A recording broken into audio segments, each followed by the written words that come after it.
السلام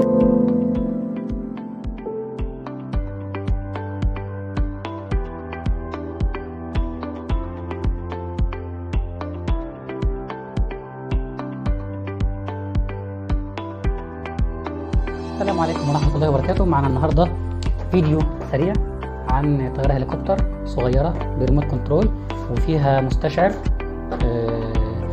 تحط ايدك تحتها كده بتطير. تمام، ده شكل العلبة من بره. هنفتح العلبة مع بعض وهنشوف ايه محتوياتها.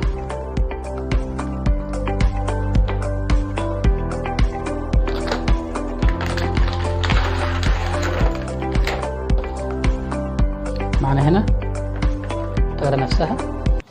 تمام، ده شكلها. هنا في مدخل الشاحن، مدخل شاحن عادي مايكرو يو اس بي، ممكن بشاحن تليفونك تشحن الطيارة عادي مفيش اي مشاكل.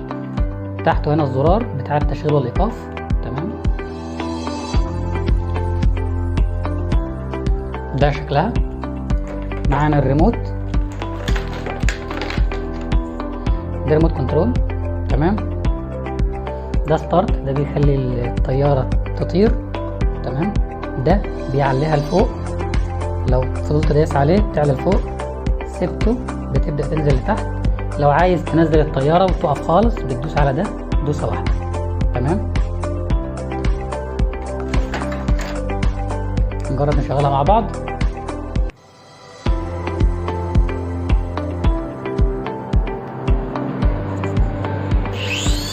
هي اول ما بتشتغل بتطير اعتمادا على المستشعر اللي فيها. عشان نوقفها بندوس على الزرار ده دوسه واحده. تمام، بنحطها في الارض عادي، بعدها بندوس على ده بتشتغل بتطير، يعني بتدور وتطير. هنرفعها بده.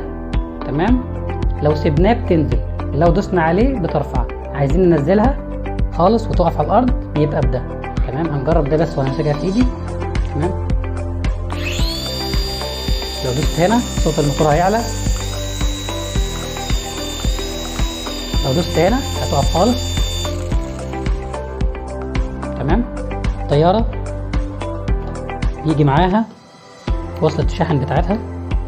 تمام، وبيجي معاها الريموت كنترول بتاعها، وتوفر لي البيع من خلالنا.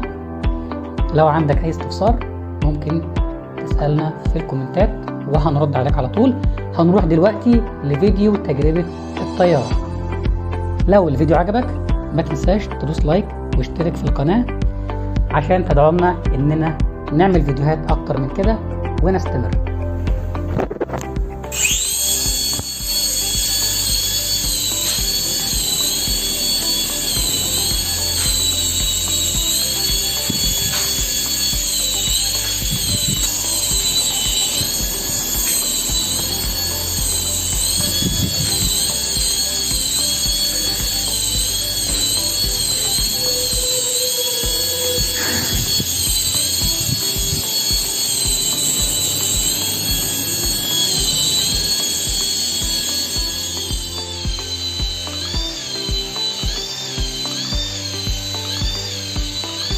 بس يا جماعة ده كان فيديو النهاردة.